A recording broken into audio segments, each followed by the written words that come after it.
I was going to play with a pick.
Hey, how you doing, crew? Back for some music theory stuff. Things I'm seeing straight away. What is Justin playing? I just got a new guitar. Today is new guitar day for me. It's a Joe Satriani Chrome Boy, something that I've wanted since I was about 15 years old, and they had one for sale around the corner. I'm like, I'm having that. It's really interesting. I'm still getting to know it, but it's a pretty cool sounding, pretty cool looking.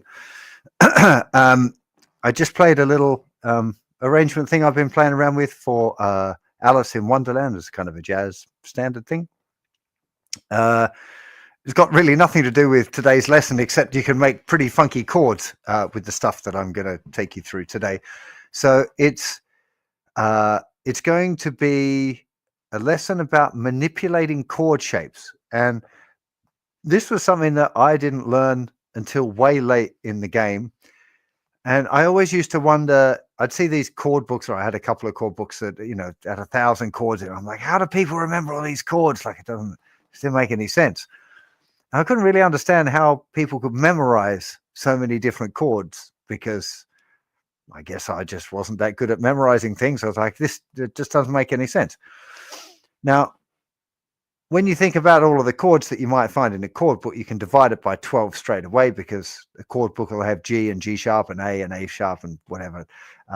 So the actual number of chords, of usable chords, I think is a lot less. That you can, unless you get into extreme outside kind of harmony, there is probably a base of only like 100 odd chords that people tend to use.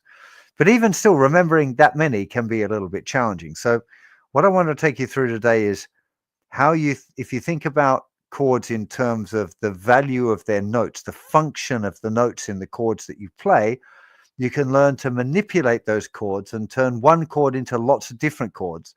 And it'll not only help you be able to create your own chord grips, but be able to memorize and find the chords that you want to find very quickly and understand the chords that you're already playing. So I think it's a kind of a big deal. And I'm going to try to take it from kind of beginner level ideas, conceptual things that you can use to help yourself remember open chords and easy stuff like that. And then we're going to start exploring, I call them quadads. That's just a name that I made up for 4-note chords, because we've got triads. We may as well have quadads. tricycles and quad bikes. So the more common name is 4-note chords. That just seems a bit long-winded. So let's start off by talking about the construction of a chord, any chord. So I've also got this new fandangled thing that I'm experimenting with today, which is having my iPad drawable using Apple Pencil on my iPad. So let's start. If we talk about a major chord, is this coming up on the screen? It's just a little bit too high. There we go. If we have a major chord, that is a root, a third, and a fifth. So if we talk about it in the key of A, for example, an A major chord is going to have the notes A, C sharp, and E. And the reason it's got the notes A, C sharp, and E is because it's the first note, the third note, and the fifth note of the A major scale. And as you progress in your understanding of harmony, you'll learn that different major scales have different numbers of sharps and flats. The key of A happens to have 3 sharps, F sharp, C sharp, and G sharp. So the A major scale notes are A, B, C sharp, D, E, F sharp, G sharp, A. That's stuff that you'll just get more familiar with the more you do music theory. But if we put that into practice, and you'll see why this is important and why it's useful in a sec. If we look at a regular A chord, I need to go, my camera is not pointing at the right place. Let me flick to other camera. There we go. So if we're playing a regular A, hang on, my focus point's on the wrong place as well. Sorry, I'm a bit ill prepared today. There we go, that's better. The notes that we're playing here are A, E, A, C sharp, and E. So we're actually only playing those 3 notes, the A, the C sharp, and the E, but we're doubling up some of the notes, and that's a pretty common thing to do. And you'll find that all of those open chords that we've got are usually only 3 notes. So if we just go through the 5 different shapes, and we have like a C chord, C, E, G, C, E. So it's only C, E, and G. If we go A, we just did C, A, G, G, B, D, G, B, G, E, E, B, E, G sharp, B, E, and D, which would be D, A, D, and F sharp. So those 5 common shapes, the cage system, that's the 5 shapes that we use on guitar. All of the chords that we ever learn fit into around or are based upon one of those shapes. That's not a theory. It's not something somebody made up. It's just the geometry of the instrument. That is major chords. And one of the first steps in understanding chord manipulation is understanding the difference between a major chord and a minor chord. So if we look at a minor chord, the formula for a minor chord is root flat third fifth. So now that we've got this flat third, we're thinking about having 1 semitone lower. So if we go on to this and we now look at an A minor chord, we would have an A, we would have a C sharp would be lowered down to a C. That didn't right, and then an E. So if we go back to our regular A chord, and we find our note C sharp, well, we had A, E, A, C sharp is there, and E. If we want to understand how to make this into a minor chord, we're just going to take that note C sharp and move it down 1 fret, and we've got A minor. So we've manipulated this A major chord and turned it into A minor. Now, most of you have probably learned A major and A minor are separate things, but understanding the relationship and the fact that one chord is very, very similar to the other one, it's just been manipulated into its new form, will really help you when it comes to memorizing the other chord shapes. So if we take that around some of the other common chord shapes, and then we'll talk about the problem children. If we look at an E chord, if we just think in terms of, sorry, to go back to the theory, you think of E, F, G, A, B, E, G, B. It happens to be G sharp in this case. That's something you just need to know, but the G sharp note is the third of the chord. So here we've got E, B, E, G sharp, there's our third, B and E. So there's major, lower that note one semitone, we got minor. And I'm sure you all know that's E major and that's E minor, but I want you to be aware, the key thing I want you to be aware of is that we're just manipulating one chord and changing it into another chord, because this is going to get really super deep and cool very soon. Let's do some other chords. D, there's D, D minor. So there's the D, F sharp, A. So major and minor, only one note different. Now when we get to C, something interesting happens, and the C shape is a bit of a pig when we go for our minor version, because, well, basically we've got two E notes, right? So the note E, which is the third, C, E, G, is in two places. The two places are here and the open string. Because it's an open string, it's very hard to go down a semitone from the open string, right? So we would be able to take the middle four strings and lower that a semitone. So there's a few different fingerings for that, but it's a bit awkward. That third finger is not down, by the way. It looks like it is, but that's a C minor open position. There's C major. Move that down a semitone.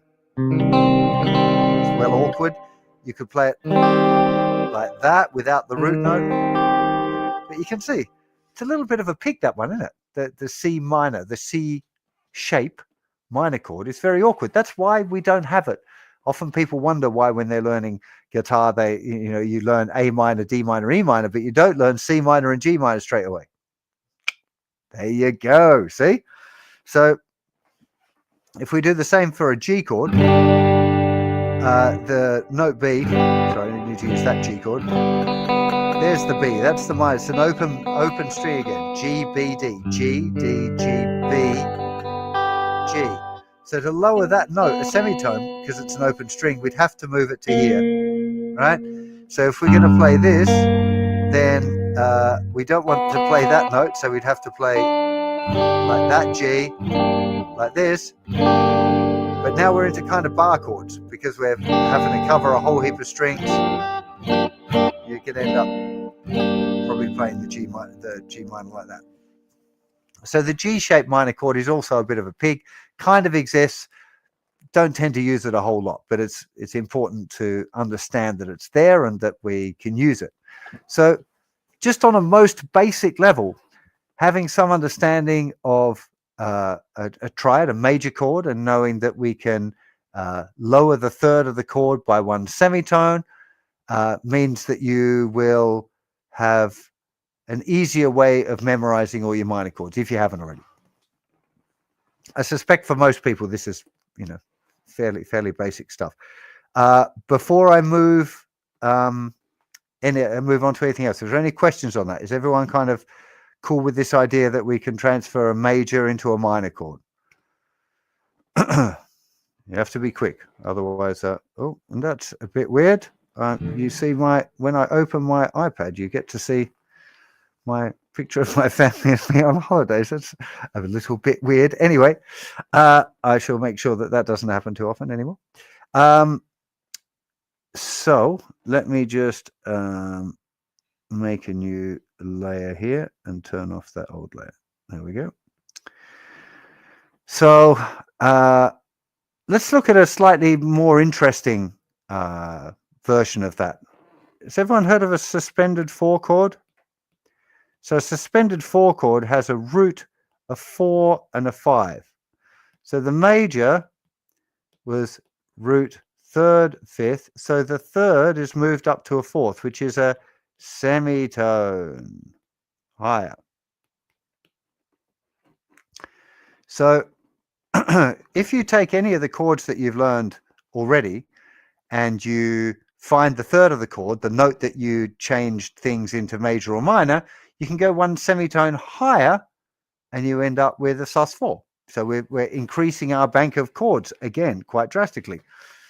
There's our A chord. That was the note that we changed to go from major to minor. But if we go up a semitone, we end up with A sus4.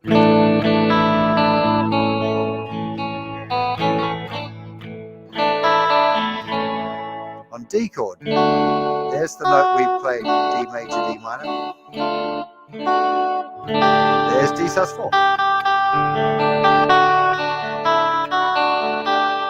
Okay, we've just moved down. Oh. Minor, sus4. There's E. There's the third of the chord, the one that major and minor. Move it up a semitone. And we get E sus4. What about G? Well, there's that note that there's the open string that we made major or minor, but we don't need to do that. We need to move it up a semitone. Lovely grip. What about C? Well, we said we had two pesky notes there. Here, and the open thinner string. But now we're going to move them both up a fret.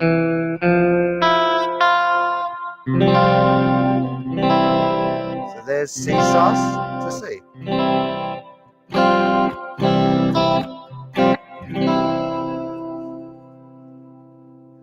So this is chord manipulation. And we've learned a whole bunch of different ways of manipulating a chord already without even going too far, just having the major and the minor and a sus4 so far. It goes way, way bigger than this, right? This is just a little taste to whet the appetite of any beginners that are here without freaking them out before we start ripping into -7 flat fives and anything else. Okay, so questions.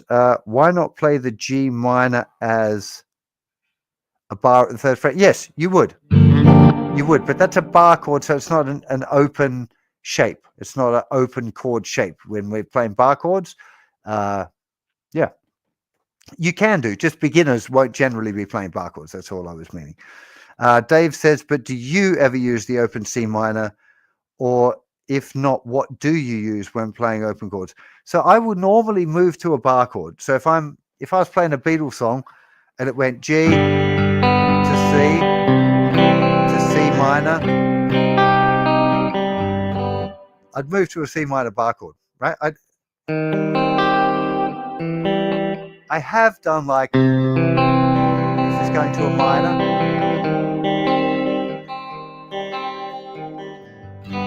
Like I've left off the root or done other little cheats like that. Again, it's one of those things that if you understand it and you've got the facility to try things like that you can definitely open it up and look for other alternative uses of the grips and the types of chord manipulation that you might go for. Your family photos finally proof that Justin, who says not really a fan, is no, I am definitely pretty human. So that's how I would play it. Let's try something a little bit more interesting. Let's move on to the 4-note chords. Let me just try this. If I can add another one, turn that one off. I'm getting the hang of this thing now. So let's have a look at major 7th chord. Now, a major 7th chord has a root, a third, a fifth, and a 7th. The 7th note of a scale, 7th note of the major scale is included. Except, why is that? Oh, hang on. What just happened there? That was a bit weird, and my screen has moved. Come on, get down there. Sorry, I haven't figured out fully my little tech here yet. I'm getting a reflection on the Maton as well. He's interfering with the M on my writing. I'll get there. This is the first time I've tried this stuff, so I'm sure you'll forgive me. So let's look at a classic major type chord. We're going to do a C because C's a nice chord. Everyone loves a C chord. So this is the C bar chord. This is a C, a G, another C octave, and an E. So this is the root, the fifth, the root, and the third. Most intermediate guitar players will be familiar with this C shape. A shape way of playing a C chord. Okay, so you can see there that there's two root notes. It went root, fifth, root, third. So if we wanted to make that into a major 7th, the 7th degree of a scale, 1, 2, 3, 4, fa, sol, la, ti, is one semitone lower than the root note. So we just take this second root note here, this one, and move it down a semitone. And we've got our major 7 chord. So if you know that A-shaped chord, now you know that, oh yeah, I've just got to move that root down one semitone. We've got ourselves a major 7th chord. Works with any major chord. You can move the root note down a step and you've got a major 7th. But I want to take it a little bit further now and explain how you can get pretty funky with this. So if we look at next to a dominant 7th, that is a root, 3rd, a 5th, and a and a flat 7. I was right. Sorry, I started to confuse myself there for a second. So the only difference between a major 7 and a dominant 7th is that the 7th degree is flattened by one semitone. So again, we had a C. Then we took the octave and we lowered it one semitone, 1 fret, and we've ended up with a C major 7. So if we lower that again, hey, we've got a C7. So already now we've got C major 7, C7. Oh, but it keeps getting sexier, I tell you. We already learned the difference between major and minor, right? Let's have a look here again. So there was major. That's the note that we're going to move down.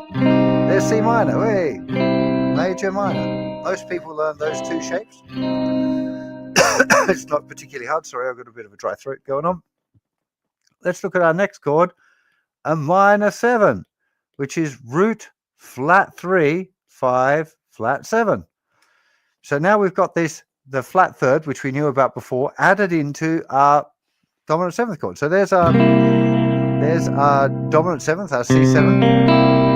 Now if we just make our major 3rd a minor 3rd, hey, we got a minor 7. So we got major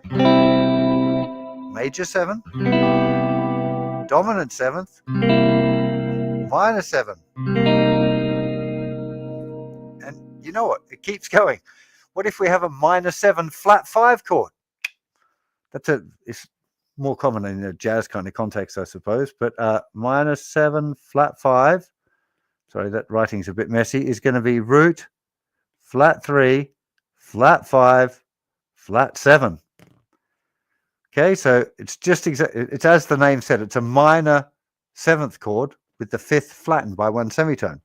Let's go through and have a look at that again. So there was C major 7, C7, C minor 7. There's the 5th under the 3rd finger. There's our minor 7 flat 5 chord. I used that in that little intro thing. I had a B minor 7 to an E7 sharp 9 thing going to an A minor, a kind of common jazz movement. So minor 7 flat 5 lives there. So you can see now that each of the different chords that we've got has a different quality, a different approach, a different thing that you can do to it. And actually one other one that I really like is the major 6. I've still got space on my screen there. A major 6 chord is a root, 3rd, 5th, 6th. So it's kind of going from the 7 to the flat 7 and then all of the way down to the 6 would be the way I'd think of that one. Let's just do that because it's a really cool shape. There's major 7, dominant 7th. If you want that note to go down again, it's a bit of a finger stretcher. It sounds great. That's a major 6. And you can get all of those.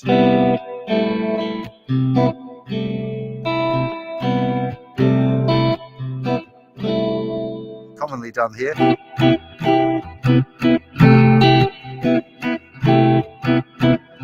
Which, must admit, that's a fantastic finger exercise.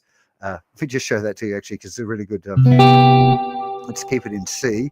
So if you know this major 7th grip, there's the major 7th. This is just root, major 7th, 3rd, and 5th. We want that to go from the 7th to the 6th, but you have to re-finger all of that. Just as an exercise, you can think.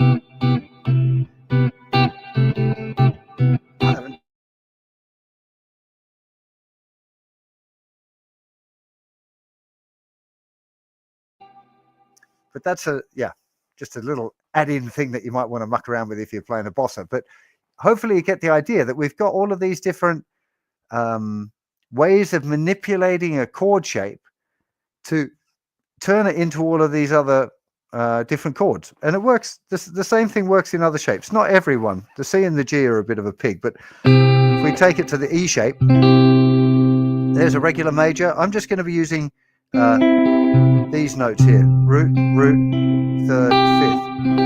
If I try and manipulate like all of the notes, it gets too complicated. So there's major, there's minor, there's major. Take the second octave down a semitone.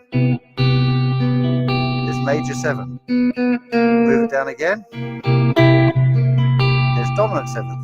Move the major third to a minor third. There's a minor 7. Move the 5th down. Minor 7 flat 5. If we go back to major 7th, move that from the 7th to the 6th, we end up with that little exercise. If you look at D shape, there's a major, there's minor, there's major, major 7th, dominant 7th, dominant 6th, or dominant 7th, minor 7, minor 7 flat 5.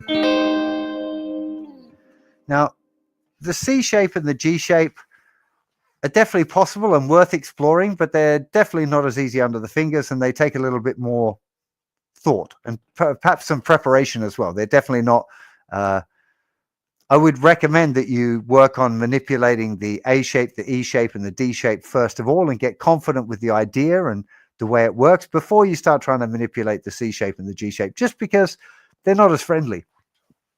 They don't fit under the fingers well.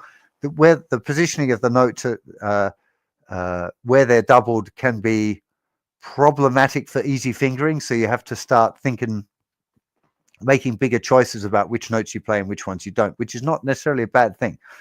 But it's just, it's not the place to start. And I think it's important to always be aware of, why is my screen not showing the little doobie now? Where's the thing that lets me turn my layers off? There it is.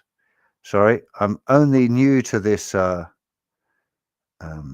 just started using Procreate like yesterday. Oh, no, you can still see more of the layers thing. Oh, there we go. No, now Fanny's there. What's happened, Fan? Have I got a drama? I'm not sure there's something happening in your connection, but your screen is frozen and nothing is really kind of happening on the screen. It's very glitchy at the moment. Okay, I have realized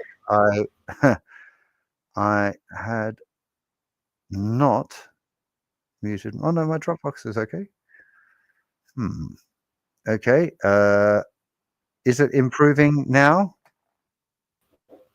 Not yet, but maybe not yet. How long has it gone? Like a minute. Poop. It's showing a really slow kilobit rate. Oh, now you're unfrozen, but you're still quite blurry, but it seems to be getting better.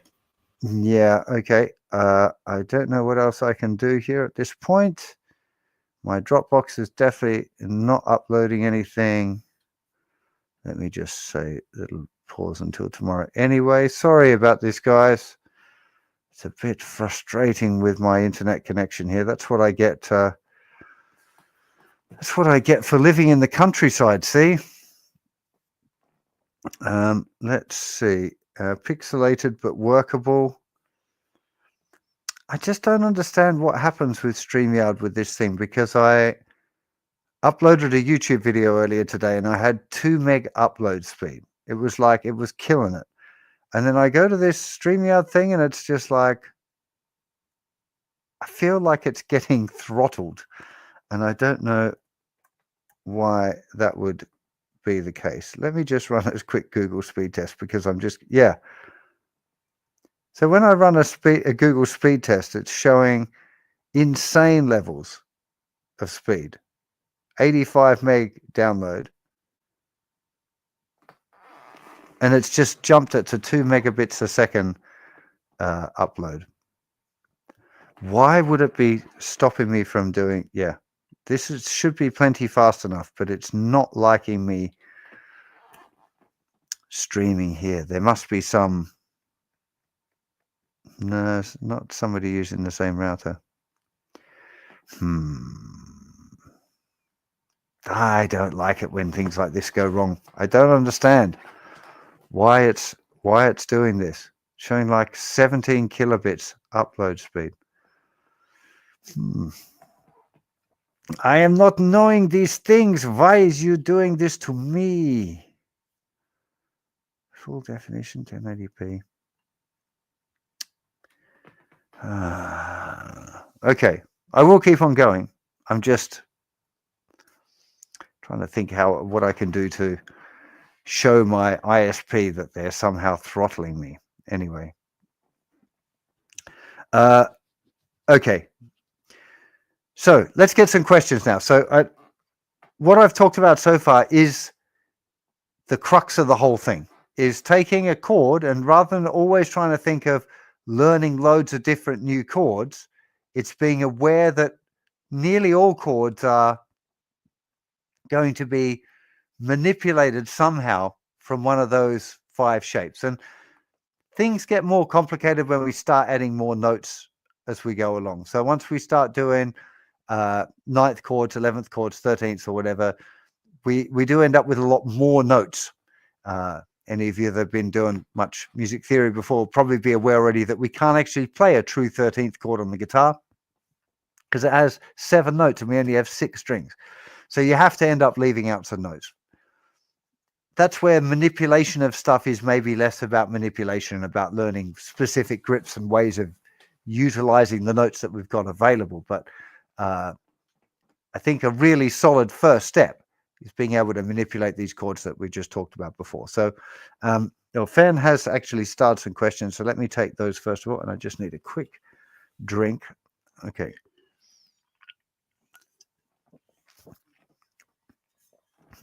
Okay. Witcat asks, are there always 3 notes in the chords? So normally I always think of a chord as having 3 notes. The foundation of most commonly used chords is going to be based around this idea of using the first note, the 3rd note, and the 5th note of a major scale. So like C, E, G, D, F sharp, A, E, G sharp, B. As you study a bit more theory, you'll become more familiar with the notes in the major scale and be able to prattle off the notes in the different chords. As we learned already, things like suspended chords have 1, 4, 5 instead of 1, 3, 5. So there's an example of it not working already. In jazz and things, people build chords in 4ths instead of 3rds, like leaving 2 notes between each of the chord degrees. So there are definitely other approaches. I tend to think chords. Sorry, I'm going to take one of my earpieces out because they get really annoying after a little while. There we go. That's better. In fact, I'm going to take both of them out because I can imagine what the guitar's going to sound like. Oh, that feels so good. I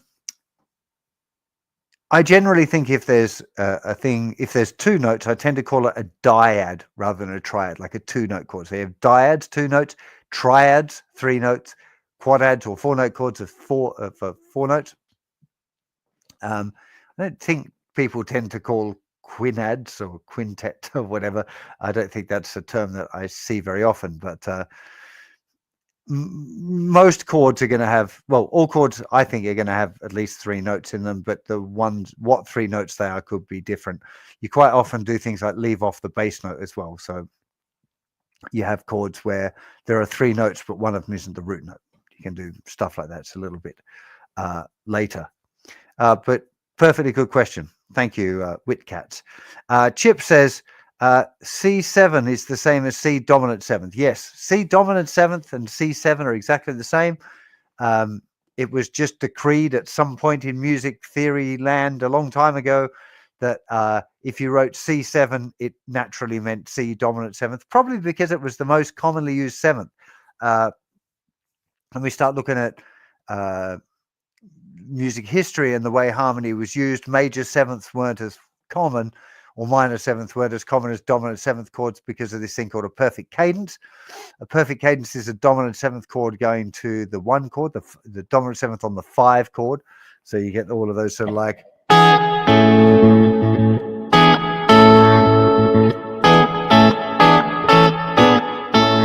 That's E7 going to A.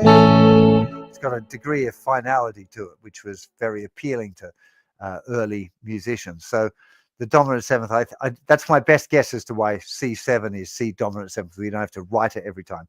So if you want to express a major seventh, you have to write M7. I prefer major 7 because M7 can sometimes be minor 7, would usually be minor 7, but some people write capital M7 for major 7 and lowercase m for 7 for minor 7. But like telling a major and a minor M on the bandstand, man, no thanks. So generally, I would prefer to see MAJ7 for a major 7th. I don't know who came up with that original stuff. Alfio says, so a sus4 is neither major or minor. Absolutely correct. Yes. That is one of the things about sus chords that makes them so awesome, is the fact that they sit in this realm that isn't major or minor and can replace either. So like a good, you know, a cool thing to realize, if you got a D chord, you can play D sus4, D sus2, which is tone level reverb, and they replace fine at any point. You can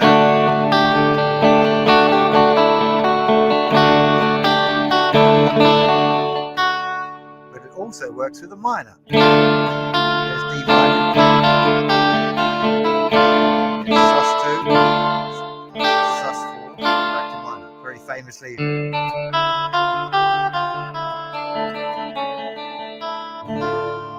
Playing around with the sus2, sus4, and the minor on the D. So, you know, U2, big user of sus chords again, instead of just, because they're not major or minor, they're a really nice way of kind of floating around in the harmony a little bit. So it is, I really like sus chords. I use them a lot. Yeah, but good question. Sylvia says, is dominant the same thing as augmented? No, I'm afraid not. Augmented is like a major triad, 1, 3, 5, but the 5th degree is raised by 1 semitone. Now, augmented chords are used to some extent, very famously at the end of Stormy Monday. That's a augmented chord. So if you think there's, sorry, go to the other close up. There's your C. That's the 5th there, the G. So there's C. What was the song I did on that?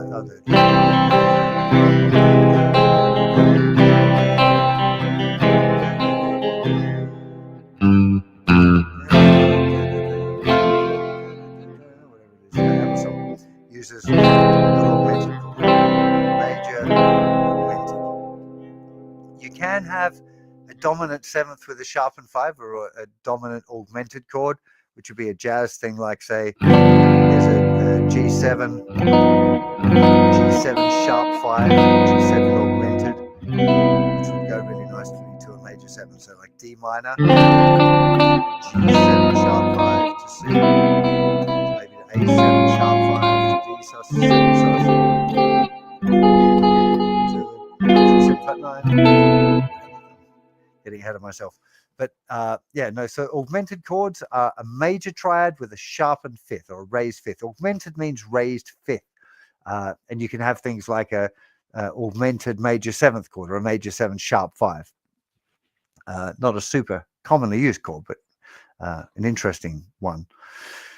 Another good question. The good questions are popping out now. Okay, so Neil says, can you explain 2-note chords, dyads, and maybe some useful common grips too? Commonly used dyads. So the only I don't tend to think of diodes in their own shape. There's a couple I suppose I use for kind of rock and roll things. But I don't tend to learn them as a shape. They're just, for me, they're part of other chords. So like I've just picked a couple of notes of a bigger shape that I like. So like obviously power chords are a diode. So if you're going to play like, you know, C, like that, it's a diode. You could call it a C5 power chord, implies the name chord. And one diode shape that I do use quite regularly would be that, just taking like a C chord, C power chord, moving my first finger down one fret. It's actually a G with a B bass is what I'm thinking. Oh, Fanny's here. I'm back. Again, Fan. I'm sorry. Yes, audio is cutting out when you're playing the chords, so it's difficult to hear you over the chords now. I'm sorry. Sorry, guys. Can't hear me over the chords. Okay. Let me just check what's going on with my thing. I can turn the guitar down a bit if that will help. Hey. My voice seems pretty loud according to my stuff here. Sorry, guys. Let me just... Where's the chat? Can't hear you speak when you're playing. It might be just that I'm mumbling and I've got a dry throat though as well. So there's a C chord. If we lower that note one fret, we end up, this is a G with a B bass. So rather than going C to G, I might go C to G with a B bass. It would be common, say, if it went, chord progression went C to G, B flat to F, I might go either. It's kind of the same thing.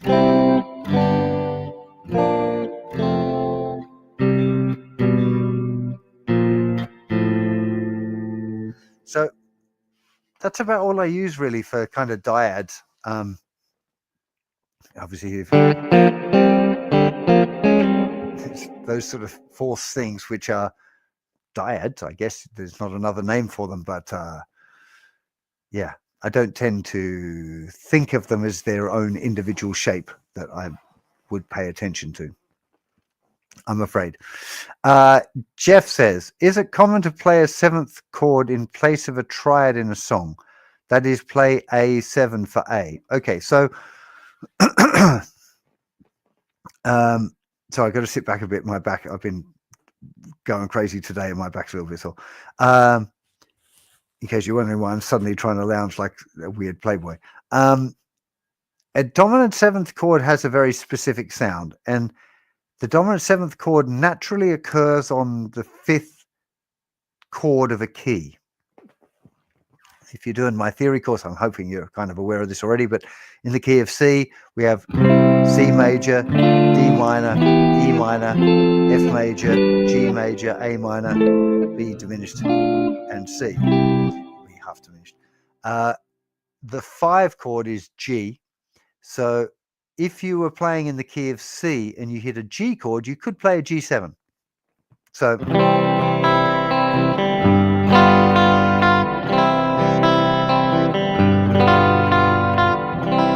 that would be legit. You could play that and it would sound in tune. Even if the original recording said C to G, if the G chord is functioning as the 5 chord in the key, you could make it a dominant seventh. Let's say it was going C to F. If you went C to F7, it sounds kind of cool, but it's not in the harmony. It's changed. It's almost like going C major to C minor, going C to F7. It's that same. It's another one of those little Beatles tricks, but you don't generally want to go changing things into dominant seventh chords willy-nilly, right? You need to have an understanding of why you're changing a chord into a dominant seventh chord. Now, that's not entirely true. I'm going to kind of backtrack a bit. You either need to know that it's the reasoning why you might change a chord into a dominant seventh chord, Or you can go for the suck it and see approach and just try it and see if it works or not. And if it does work, great. You just found a cool new chord you can use. And I do kind of favor that approach myself, in that if you don't know, sometimes you won't discover those things that are a bit off the beaten track that actually sound really good. And in the end, music is about what sounds good, not about what the theory says. So quite often I'll find a song. Actually, there was one the other day, the Banana Pancakes. I just did a lesson on it. I think it came out on the weekend, by Jack Johnson. He pops in a few dominant seventh chords in there, which are not theoretically correct, but that sounds great. Like, and it's, you know, why would it be a problem for somebody if they add a dominant seventh chord and it sounds good? So you could either add a dominant seventh chord in because you know that it's going to sound good because you know the theory, or you can just try it, and if it sounds great, you keep it, and if it doesn't sound good, you jump off it straight away and just not play it there anymore. But that's a really great question. Okay, Carlos. Justin, chord construction knowledge is fundamental to understanding harmony, isn't it? Using on composition and so on. Chord construction knowledge is fundamental to understanding harmony, isn't it? Yes. If you don't understand how chords are constructed, you would struggle to be able to manipulate harmony. Sorry, really dry throat. In a way that made any sense for composition. However, just going back to the last comment, you can absolutely just try stuff. I'm very, very sure that Kurt Cobain didn't know, secondary dominance or, harmonic manipulation that you could use in a jazz tune or whatever. He just played stuff, and he had good kind of sense of what was going to sound good and what didn't. I've told this story a few times, and I'm sure Jim wouldn't mind me saying it, but Jim Cregan, fantastic guitar player, played with Rod Stewart for a long time. Steve Harley and Cockney Rebel, wrote a bunch of songs with him 10 years ago or something, maybe more. Just a lovely human being and a fantastic guitar player. And when we first started working together, he said something about not really knowing his scales, and I'm like, you do know your scales. Like the beginning of "Come Up and See Me, Make Me Smile," which is a fucking huge hit, amazing song, is the major scale. He just plays straight out the major scale.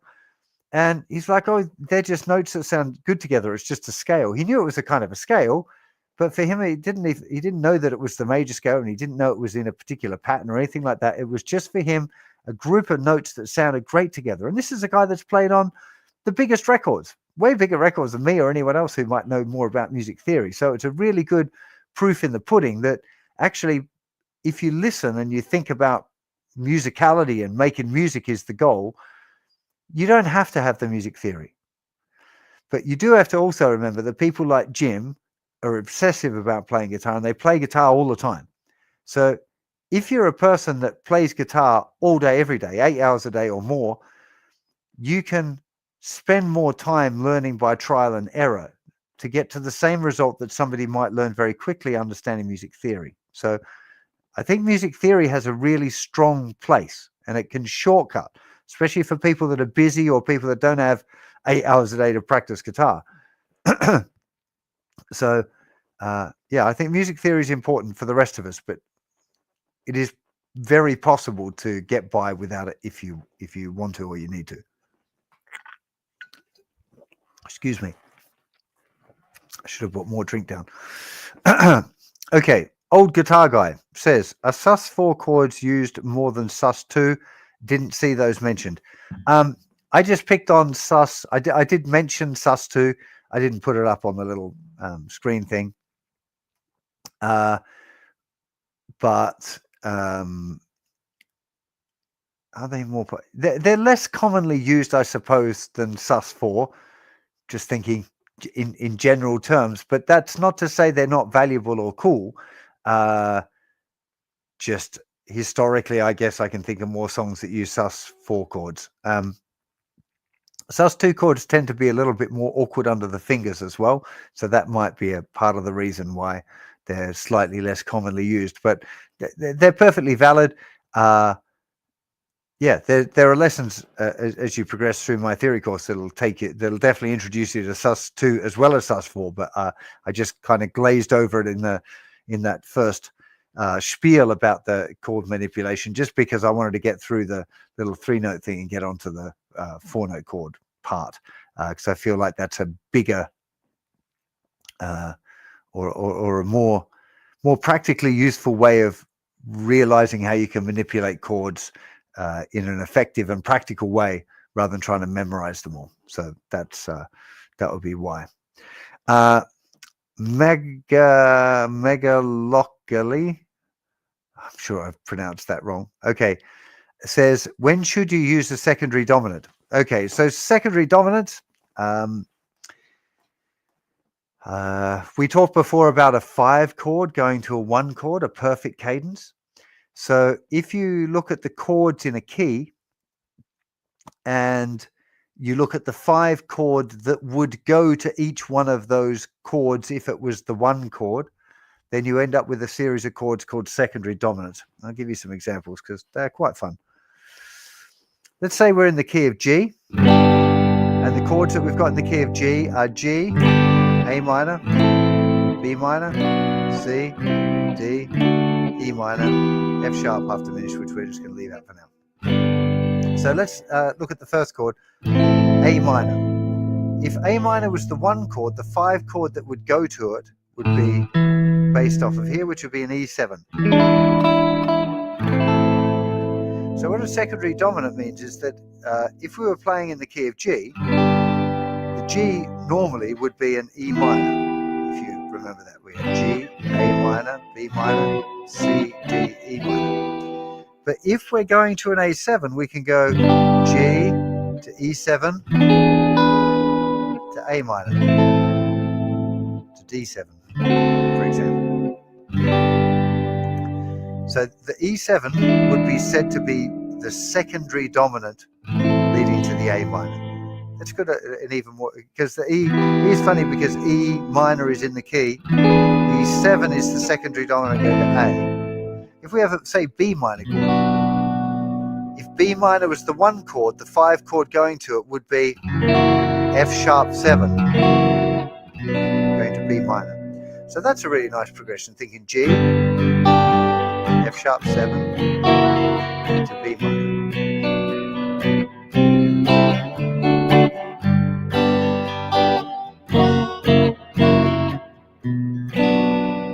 What about C, the 3rd chord? So we have G, A minor, B minor, C. The 5 chord going to the C chord is actually G7. You'd have like G, G7 to C. So that would make the G7 is the secondary dominant. End of that. D chord, the 5 chord in the key. Major, minor, minor, major, major. If D was the 1, the 5 chord would be A7. And we already learned that the minor chord was in the key of G. But what if we went G, A7 to D? So secondary dominants are the dominant chords that lead to a chord that is in the key or out of the key if you're going to modulate to a different key, but that's going to get a little bit confusing, so I don't want to go there just yet. What happens in the real world sometimes is people use those secondary dominant chords without them going to the chord that they're supposed to go to. It just like expanding the chords that they might draw from when they were writing the song, which is absolutely valid, and you're allowed to do that. There's in writing or creative things, there are no proper rules that you need to follow. Really, you can make up the rules. I feel like having some reasoning for using the chords kind of gives them more, makes you more confident in using them, and therefore it comes across as more confident and it becomes more musically strong as an idea. But yeah, secondary dominance, very cool thing to use. Okay, WikiCat says, when manipulated chords sounds good to me, how can I be sure that it also sounds good for another one? that it sounds good for another one. Do you mean to another person? If it sounds good to you, how can you be sure it sounds good to another person? Or do you mean in another context? So I'll answer both of those because I don't know which one you mean. When it comes down to whether a chord or a song or a sound or a solo or anything else sounds good, if it sounds good to you, it's good for you. That's it. If it sounds good or bad to someone else is really irrelevant, unless you're trying to get a record deal or something. But the point of playing, you need to develop that confidence in your in what you're playing to know whether it's sounding good or not to you, because that's, you know, there's a lot of the stuff in Rick Rubin's talks about the way he understands music to work is much, it's about making something that you connect with, and then hoping that, well, not even hoping, just seeing if other people like it, and if they do, great, and if they don't, well, you did your best of, you know, the process. You should have enjoyed the expression, the creative process, because you should be making the music for yourself. But if you mean about whether a manipulated chord would sound good in a different context, it wouldn't always. So sometimes it will, sometimes it won't. So you always have to use your ear to judge you. There are definitely times where you'll learn something about music theory and it says like, yeah, you can do this, but then you can't do that. Like, it just doesn't sound good. So, yeah, it's, yeah, that's just how it is. You have to play stuff and see if it sounds good or not. And if it sounds good, it is good. If it sounds bad, it is bad. That is the golden rule. Okay. Now, Carlos is asking a thing about extension chords. I think I'm going to leave extension chords for another day. Sorry, fans just got, oh, these got this. Just because there's a lot more going on. There's a lot more notes going on. Understanding the difference between a 9 and a major 9 and a minor 9 and how they all fit in the keys and all of that sort of stuff. It's a fairly big deal. It is something I've done before. So if you're desperate to find out more about chord extensions and how they work, there's definitely in the Music Theory archives, there's one of these live streams where I went through and I explained extended chords, extended harmony, or I can't remember the title of the lesson. I'm sure Fanny will be able to dig it up. But yeah, those they're mostly not difficult to use. You know, I love this chord when you play nothing with no fingers on is an A11 with an E bass, which sounds really complicated, but obviously it's not, right? So don't be freaked out by names as being making them seem difficult, because it's not the case. Okay, I think I'm going to leave it there, partly because I'm really struggling to talk. My throat is like super dry. And in the time it would take me to go upstairs and get a drink and come back and unplug my mic and headset and stuff, I may as well be half an hour. So I think I'm going to leave it there for today. I really hope that you'll enjoy this manipulation concept.